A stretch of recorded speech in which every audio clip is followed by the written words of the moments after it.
Assalamualaikum warahmatullahi wabarakatuh. Nama saya Bintani Audia Primastiti dari kelas 7G nomor absen 5. Di sini saya akan menceritakan tentang pengesahan Undang-Undang Dasar 1945. Pengesahan Undang-Undang Dasar membahas tentang bentuk negara yang berlangsung secara musyawarah dan mufakat. Tokoh-tokoh yang terlibat dalam pengesahan ini yaitu Insinyur Soekarno sebagai ketua, Ahmad Subarjo sebagai anggota, Muhammad Yamin sebagai anggota, Haji Agus Salim sebagai anggota, KH Wahid Hasyim sebagai anggota, Abdul Qahar Muzakir sebagai anggota.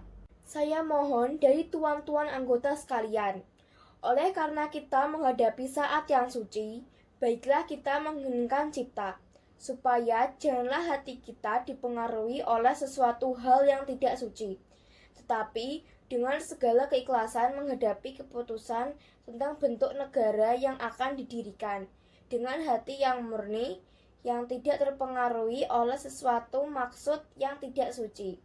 Oleh karena itu, saya mohon kepada paduka tuan-tuan sekalian, sekolah tuan-tuan berdiri di hadapan hadirat Allah Subhanahu wa Ta'ala untuk meminta doa.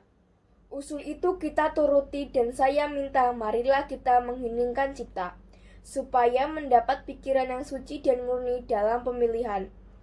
Rapat meminta doa dengan pemimpin Ki Bagus Hadi Kusumo yang membacakan Fatihah. Sesudah itu diadakan pemungutan suara. Tuan Ketua, kami sudah mengetahui bahwa ada 64 stem yang memilih republik, ada 55 stem, kerajaan 6, lain-lain 2, dan blanko 1. Saya mengucapkan terima kasih atas pekerjaan komisi.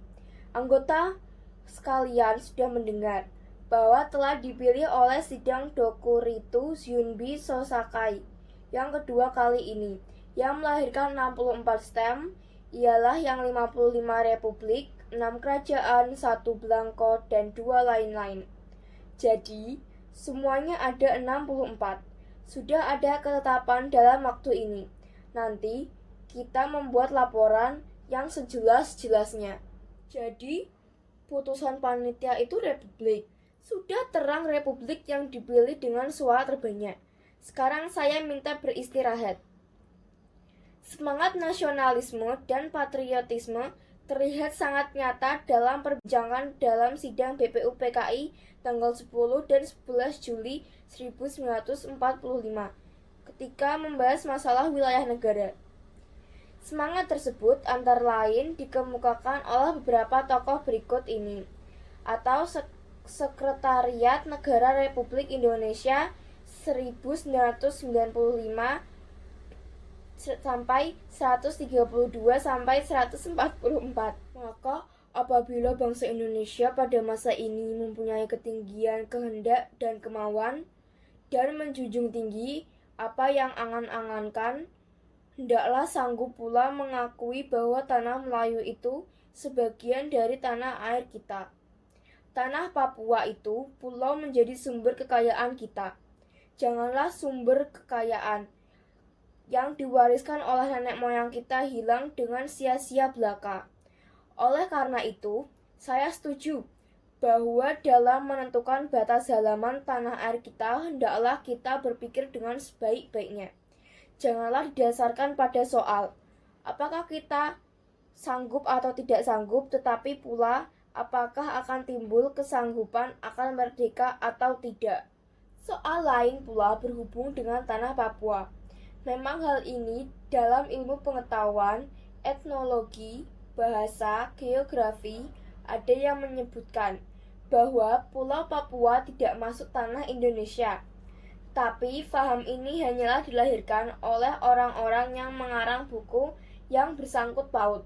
Tetapi ada juga faham-faham lain yang mengatakan bahwa seluruh Pulau Papua masuk Indonesia. Perkataan Indonesia dibuat oleh orang yang mempunyai faham mengatakan bahwa Indonesia melingkungi daerah Malaya dan Polinesia. Jadi, dengan sendirinya pada waktu perkataan Indonesia, lahir dimaksud dalam ilmu strategi alangkah besar bagi kedua-duanya untuk menjaga sisi masing-masing.